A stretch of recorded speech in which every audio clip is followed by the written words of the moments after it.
সালাউদ্দিনের সাথে কথা বলেছিলেন। সালাউদ্দিন সাহেব তাকে কি বলেছেন, চলেন আমরা সেটা একটু শুনি। তিনি বলছেন বাংলাদেশে কি ঘুরে বেড়াতে চান, একই সঙ্গে তার যে শারীরিক অবস্থার শারীরিক যে চিকিৎসা, সেই চিকিৎসাও তিনি করাতে চান। আচ্ছা, ভারত এরা ইউরোপের মাটিতে বসে অস্ত্র হাতে যুদ্ধ করার কথা বলতেছে। আর প্রফেসর ইউনূসের সরকার, তার প্রতি জনগণের বিশ্বাস কি, আস্থা কি? আজকে আমার মতো মানুষকে কেন এই কথা বলতে হলো?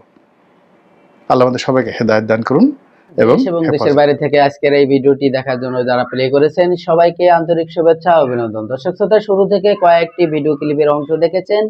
আমাদের সাংবাদিক ইলিয়াস হোসেন, আমাদের পিনাকি ভট্টাচার্য দাদা, আমাদের গোলাম মাওলা রানী সাহেব, উনারা আরো অনেকেই আছে। খুবই গুরুত্বপূর্ণ এবং কিছু ইম্পর্টেন্ট ভিডিও আছে, আপনারা দেখলে হয়তো অবাক হয়ে যাবেন। তাদের কথা শুনলে এমন এমন কিছু তথ্য আছে আজকের এই ভিডিওতে, আশ্চর্য হয়ে যাবেন। দর্শক, আমি আর বেশি কথা বাড়াবো না, ভিডিওতে একটি লাইক দিয়ে যারা জয়েন করেছেন এই ভিডিওতে একটি লাইক দিয়ে চলুন আমরা সবগুলো ভিডিওটি দেখে আসি। আর ভিডিওতে যাওয়ার আগে ছোট্ট করে একটি রিকোয়েস্ট করবো, দর্শক আপনি যদি আমার এই চ্যানেলে নতুন বন্ধু হয়ে থাকেন, ভালো লাগলে চ্যানেলটিকে সাবস্ক্রাইব করে রাখবেন আর এই ভিডিওটিকে বন্ধুদের মাঝে শেয়ার করে দেবেন। 5-6 ঘন্টা জার্নি করি একটা গাড়িতে করে, ওই একই চোখ বাঁধা, হাত বাঁধা অবস্থায়। তা আমি চোখ খুলে দেখলাম একটা আমার সামনে দিয়ে ওই গাড়িটা চলে গেল, সাদা একটা জিপ। ঢাকার উত্তরা থেকে অপহৃত হওয়ার পর তার আর কোনো কিছু মনে নেই। কিছু আইন শৃঙ্খলা বাহিনীর পরিচয়ে সশস্ত্র লোক সাদা পোশাকে আমাকে তুলে নিয়ে যায়, চোখ বেঁধে হাত বেঁধে, এবং এমন একটা জায়গায় রাখে যেটার কক্ষের বর্ণনা আমি তো হবে, যার এক পাশে একটা নালার মতো ছিল, পানির ট্যাপ ছিল, একটা ছিদ্র ছিল যাতে প্রকৃতির ডাকে সাড়া দেওয়া যায়। মেঘালয় আদালতে বিএনপির যুগ্ম মহাসচিব সালাউদ্দিন আহমেদের সর্বোচ্চ 5 বছর কারাদণ্ড হতে পারে। এই মামলাতে সালাউদ্দিন সাহেব তিনি নির্দোষ খালাস পেয়েছিলেন, তাকে কোনো সাজা দেওয়া হয়নি। আসসালামু আলাইকুম। আমরা আজকে হাত বাঁধা এবং চোখ বাঁধা, আপনার হাত দুইটা যদি এইভাবে যদি বাঁধা থাকে, আবার চোখও যদি বাঁধা থাকে, তাহলে আপনাকে কেউ মনে করেন গাড়ি থেকে ফেলে দিল, আটকে নিয়ে যাচ্ছিল জোর করে, গাড়ি থেকে ফেলে দিল হাত আর চোখ বাঁধা অবস্থায়।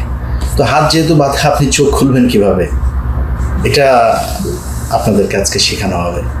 বিএনপির একজন স্থায়ী কমিটির সদস্য জনাব সালাউদ্দিন, তো সালাউদ্দিন ভাই আপনাদেরকে আজকে শিখাবেন কিভাবে হাত এবং চোখ বাঁধা থাকলেও হাত দিয়ে চোখ খোলা যায়। আপনারা জানেন যে সালাউদ্দিন আহমেদ তিনি দীর্ঘদিন 10 বছর তিনি ভারতে ছিলেন।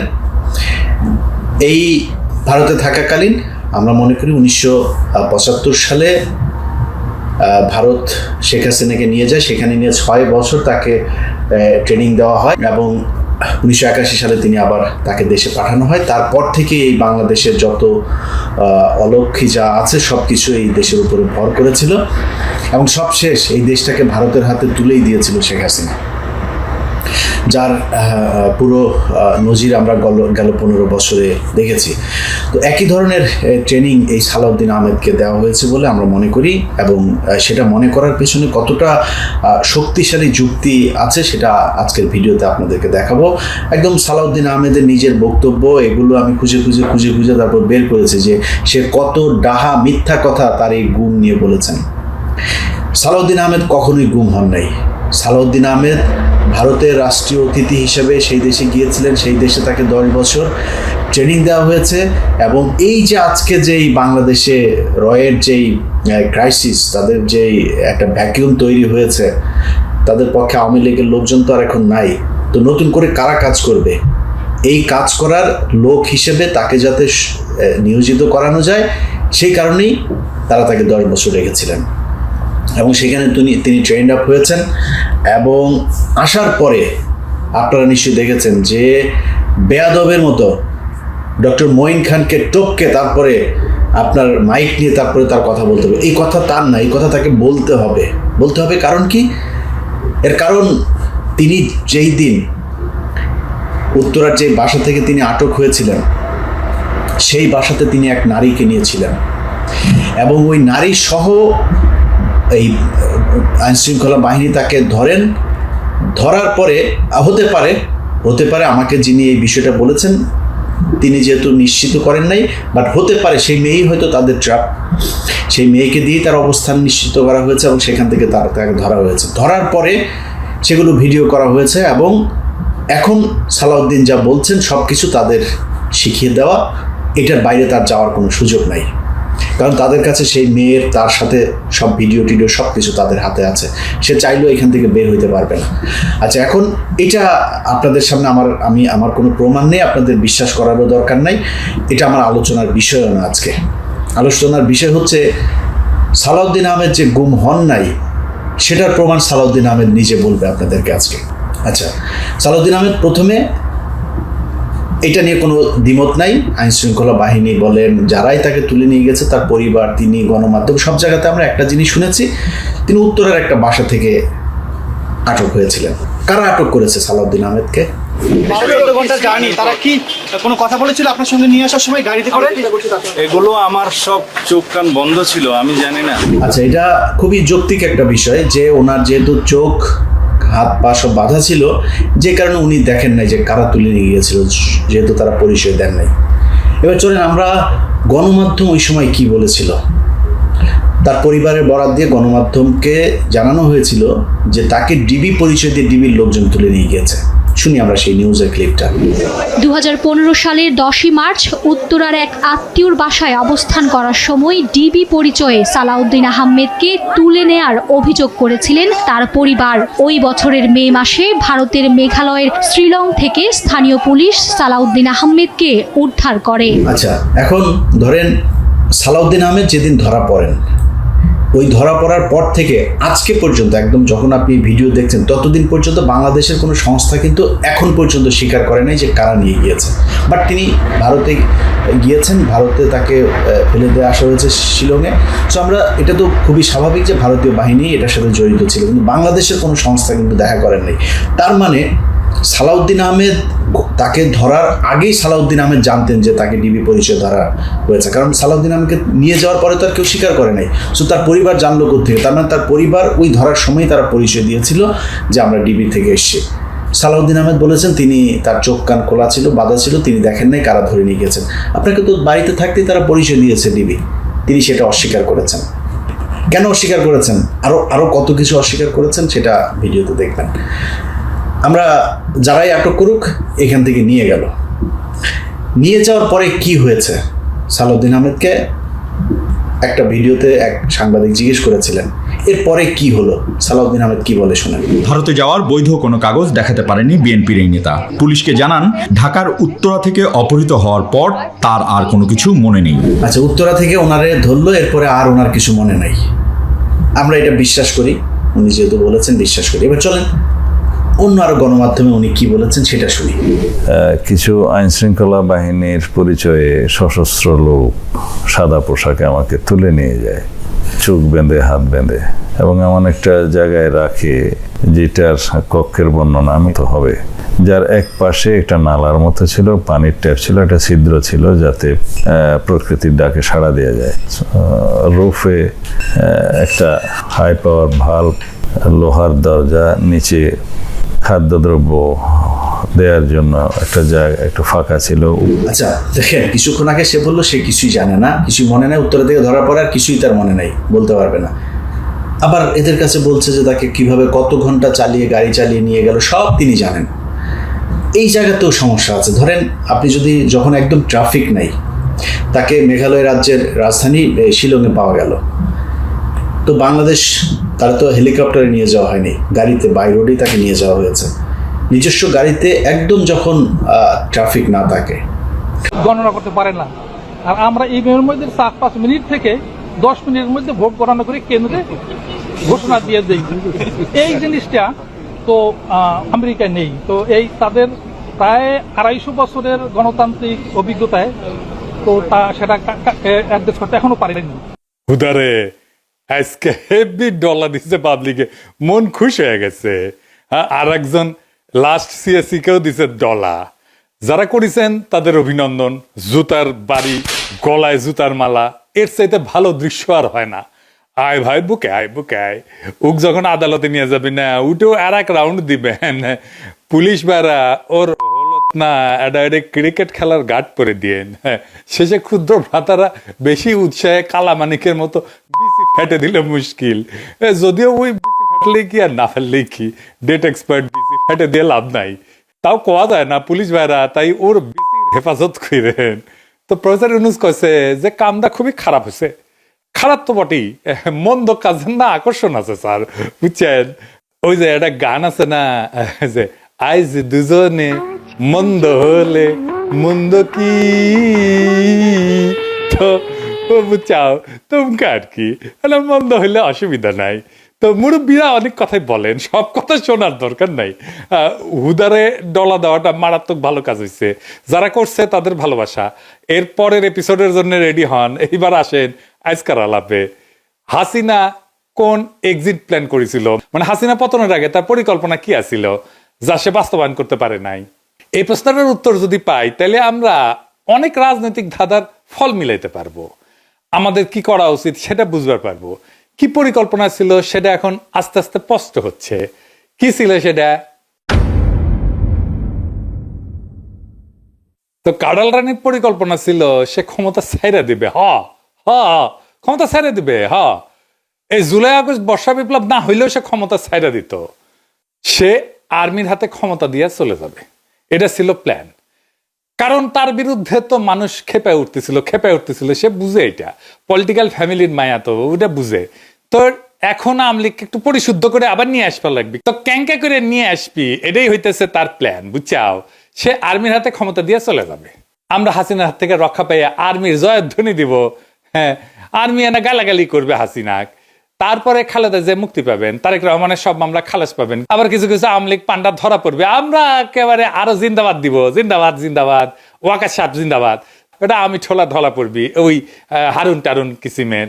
আমরা চিক করে উঠবো। হাসিনার ঠোলা হঠাৎ করে বিএনপি ঠোলা হয়ে যাবে, কইবে আমরা আপনাকেও না বাঁচালে তো কাউরে রাখতো না হাসিনা, বুঝছেন স্যার? কি কষ্ট কইরা যে আমরা কাম কাজ করেছি, হ্যাঁ এখন আমরা সবকিছু ঠিকঠাক করে চালামো। যেমনে কইবেন আর কি, কারে বাম্বু দিতে হবে, উঠে আনতে হবে কারে, কন শুধু জায়গাত বসে আওয়াজ দিবেন, সব ঠিক করে দিব। হ্যাঁ, প্রচুর উন্নয়ন হবে, টাকা পয়সা ছাড়ানো হবে, ওয়াকার সাহেবী ছাড়াবে, মেলা জামাত নিবন্ধন ফিরে পাবে। তারপর নির্বাচন হবে 3 মাসের মধ্যে, বিপুল ভোটে বিএনপি জিতবে।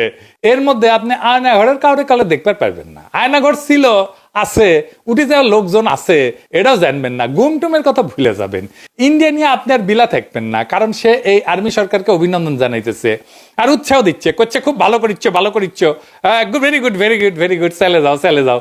বিএনপি তারপরে নির্বাচনে জিতে শপথ নেবে, অফিসে বসবে, মজাই মজা, সবই রেডি হবে। আর 15 বছর ধরে খিদা এবার শান্ত হবে, বৈশাই আবিষ্কার করবে বিএনপি রাজকোষ পাক্কা, রিজার্ভের টাকাটাই যা ছিল আর্মি সরকার শেষ করে ফেলছে। এটি টাকা পয়সা ছড়া, ওই যে আগে কইছি না। তো বিএনপি কাইন্দা কবে কিসে পেলাম খোদা, সারা গায়ে কাদা। এর মধ্যে হাসিনার নেয়া লোন শোধ করার টাইম আসবে, পাওনাদাররা মাথা খারাপ করে দিবে।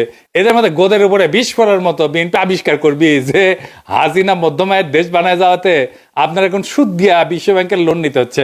কোন লোন আপনি বিনা সুদে পাচ্ছেন না আগের মতো। আপনার উন্নয়ন সাহায্য আর কেউ দিচ্ছে না, কারণ আপনি তো মধ্যমায়ের দেশ হয়েছেন, বড় লোক হয়েছেন। হ্যাঁ, আপনি আপনার গার্মেন্টস সহ রপ্তানিতে যে শুল্ক ছাড় পাইতেন সারা দুনিয়ার, সেটার পাইতেছেন না। আপনার পণ্যের দাম বেড়ে গেছে। আপনি ভিয়েতনাম, ইন্ডিয়ার কাছে মাইর খাইতেছেন দামের জন্য, গার্মেন্টস আর পাঠাইতে পারতেছেন না, কারণ তারা তখন আপনার চাইতে কম দামে কাস্টমারদের মাল দিতে পারতেছে। ওষুধের দাম আকাশচুম্বী হবে, কারণ আপনি আর সস্তায় ওষুধের কাঁচামাল কিনতে পারতেছেন না। আপনি কাঁচামালের উপরে যে রয়্যালটি না দেওয়ার সুবিধা পাইতেছিলেন মধ্যমায়ের দেশ না হওয়ার কারণে, সেটা রোগা মেরে দিচ্ছে আমার মধ্যমায়ের দেশের সার্টিফিকেট দিয়ে আসি না। এর মধ্যে শুরু হবে সব সেক্টরের দাবি দেওয়া জানানো, রাস্তাঘাটে বিক্ষোভ, জিনিসপত্রের দাম আকাশ ছোঁয়া, কারণ টাকা নাই।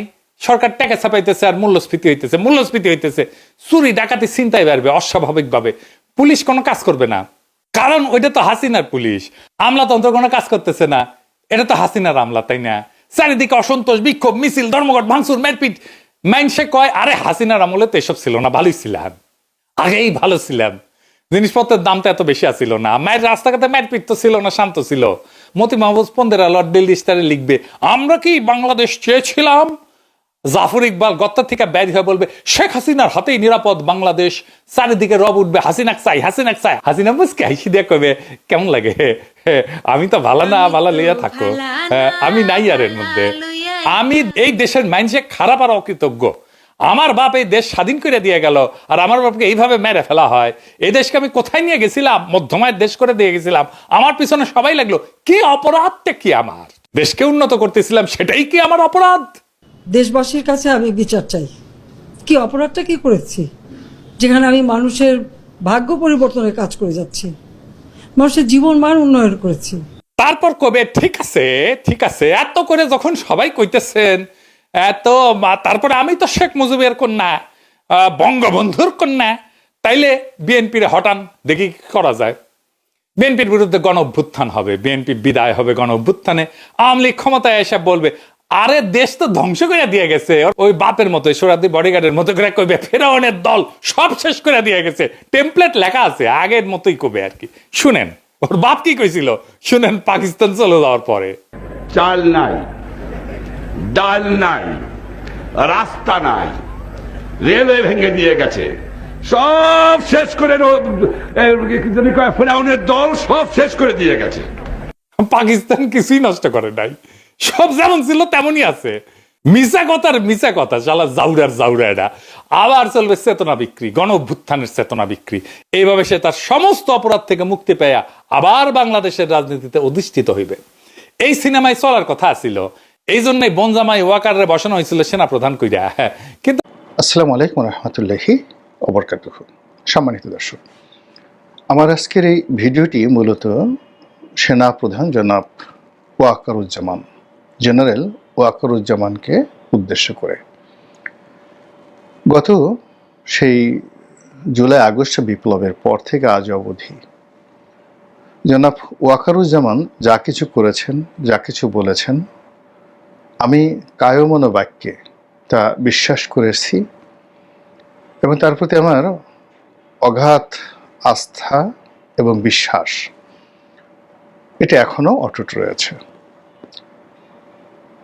অনেক মানুষ দেখেন নানা রকম বিরূপ মন্তব্য করেছেন, যারা কন্টেন্ট ক্রিয়েট করেন, অনেকে থেকে বেইজ্জতি করে কথা বলার চেষ্টা করেছেন। কিন্তু রাষ্ট্র ক্ষমতার একটা শীর্ষ পর্যায় থেকে একজন সেনাপ্রধান বা একজন পুলিশ প্রধান কিংবা একজন মন্ত্রী, একজন এমপি, একজন প্রধানমন্ত্রী, তিনি আসলে কতটুকু করতে পারেন, এই বিষয়গুলো সম্পর্কে যেহেতু আমার একটু হলেও বাস্তব অভিজ্ঞতা রয়েছে, সেই কারণে আমি অনেকের উপর খুব আশাবাদ ব্যক্ত করি না।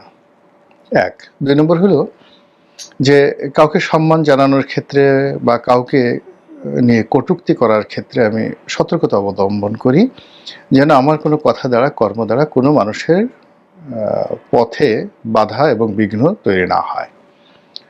তো সেই ক্ষেত্রে জেনারেল ওয়াকারুজ্জামান যেন আমার দ্বারা কোনো অবস্থাতেই তিনি আহত না হন, আমি সবসময় চেষ্টা করেছি সেইভাবে আমার যে সংযম এটা প্রদর্শন করার জন্য। এখানে একটা বিষয় হলো যে আমরা সবাই স্পষ্টভাবে জানি যে এখন তিনটি ক্ষমতার বলয় রয়েছে। জেনারেল ওয়াকারুজ্জামানের নেতৃত্বে একটি বলয়, যেখানে রাষ্ট্রপতি সঙ্গত কারণে তার সঙ্গে আছেন বা তিনি রাষ্ট্রপতির সঙ্গে আছেন। তার সাহায্য ছাড়া রাষ্ট্রপতি 1 মিনিট টিকে থাকতে পারতেন না এবং আগামীতে পারবেন না, এটা হলো বাস্তব অবস্থা। দ্বিতীয় হলো ডক্টর মোহাম্মদ ইউনূসকে কেন্দ্র করে একটি বলয়, আর তৃতীয় হলো বহির্শত্রু, বহির্দেশ বা বন্ধু দেশ। আমাদের যারা শত্রু রয়েছে তারাও যেভাবে আমাদেরকে বিভিন্ন ক্ষমতার অ্যাঙ্গেল থেকে খোঁচাখুচি করার চেষ্টা করছেন, বন্ধুরাও একই অবস্থা। আর আন্তর্জাতিক দুনিয়া, কূটনৈতিক অঙ্গন যেটিকে বলা হয়।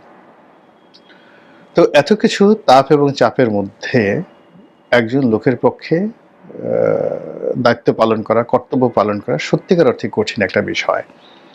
তো সেই দিক থেকে যখন সেনাবাহিনী মাঠে ডিপ্লয় হলো, তখন আমার কাছে মনে হলো যে ওনারা নিধিরাম সর্দার হয়ে থাকবেন।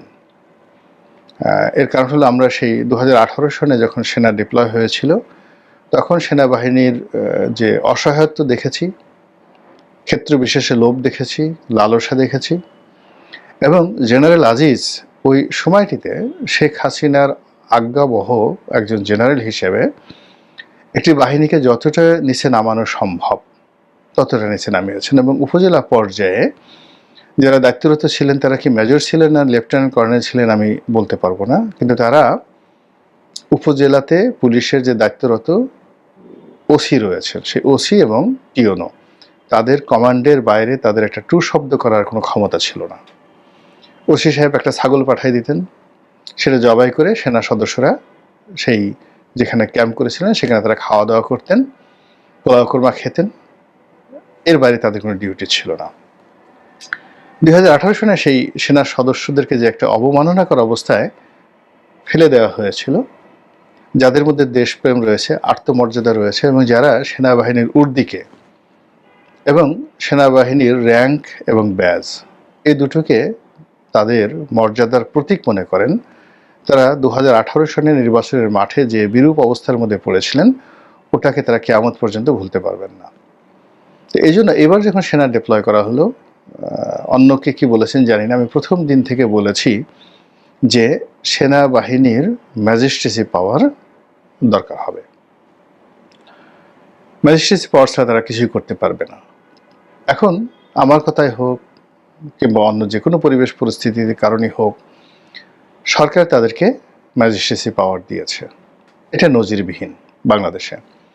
কিন্তু সেই নজিরবিহীন ম্যাজিস্ট্রেসি পাওয়ার নিয়ে আইন শৃঙ্খলা রক্ষা, জনমনে প্রশান্তি আনা এবং রাষ্ট্রকে একটি নির্দিষ্ট দিকে নেওয়ার জন্য সেনাবাহিনীর প্রতি মানুষের যে আশা আকাঙ্ক্ষা তা 1%ও হয়নি।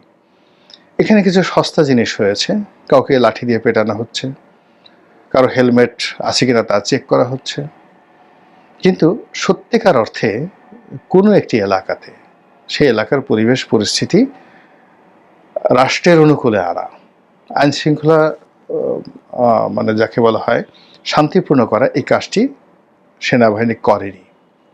কেন করেনি, কী জন্য করেনি, এটা নিয়ে বহু তর্ক আছে, বিতর্ক রয়েছে। কিন্তু এখানে সেনাপ্রধান ওয়াকারুজ্জামানকে নিয়ে আমি যে কথাটা বলতে চাই সেটি হলো, এখনো পর্যন্ত তার অধীনে যেভাবে কমান্ড রয়েছে, এখনো পর্যন্ত তার প্রতি লোকজনের যে বিশ্বাস এবং আস্থা অব্যাহত রয়েছে, যেটি বাংলাদেশে বিরল, ইতিপূর্বে কখনো হয়নি। 1 2 নম্বর হলো যে তিনি যদি এই পুরো পরিস্থিতিকে নিয়ন্ত্রণ করতে না পারেন, ইতিহাস তাকে ক্ষমা করবে না এবং তার জীবনে এতটা বিপর্যয় নেমে আসবে যে বিপর্যয় কোনো সেনাপ্রধান, কোনো মন্ত্রী, কোনো এমপি কারো জীবনে কখনো ঘটেনি। বাংলাদেশে পরিস্থিতি সেদিকে এগুচ্ছে। আর এই কথাটা এখন খুব নিষ্ঠুরভাবে আমাকে বলতে হচ্ছে এই কারণে যে আমরা ডক্টর মোহাম্মদ ইউনূসকে যে প্রধান উপদেষ্টা মেনে নিয়েছি সেনাবাহিনী প্রধানের কথায়, তার পছন্দে। তিনি যদি না চাইতেন এটা হতো না। এর কারণ হলো শেখ হাসিনা পালিয়ে যাওয়ার পরে পুরো মানুষের দেশের যে কনসেন্ট্রেশন, সেই কনসেন্ট্রেশন ছিল ক্যান্টনমেন্টের দিকে, সেনাবাহিনীর দিকে। সেনাপ্রধান ওয়াকারুজ্জামান যদি ওই দিন চিফ মার্শাল অ্যাডমিনিস্ট্রেটর হতে চাইতেন, সেদিন যদি প্রেসিডেন্ট হতে চাইতেন, সারা বাংলাদেশ কায়মনোবাক্যে তাকে মেনে নিত। এমনকি বিএনপি 2-3 বছরের মধ্যে কোনো টু শব্দ করতো না। আমি বিএনপির একেবারে শীর্ষ পর্যায়ের সাথে কথাবার্তা যখন বলেছি, সবসময় আমরা চেয়েছি যে একটা ইন্টারভেন হোক, শেখ হাসিনার পতন হোক, সেনাবাহিনী ক্ষমতায় আসুক এবং 5-6 বছর তারা ক্ষমতায় থাকুক, একটা লেভেল প্লেয়িং ফিল্ড করার জন্য। কিন্তু সেনাপ্রধান নিজের দুর্বলতার জন্য হোক, অক্ষমতার জন্য হোক, স্নায়বিক দুর্বলতার জন্য হোক, ব্যক্তিত্বের জন্য হোক, ভয়ের জন্য হোক, নির্লিপ্ততার জন্য হোক, হোয়াট এভার মেবি, তিনি ক্ষমতা না নিয়ে তিনি ক্ষমতা দিয়েছেন ডক্টর মোহাম্মদ ইউনূসের হাতে। এবং তিনি যেভাবে রাজনীতিবিদদেরকে দেখেছেন, অন্য কোনো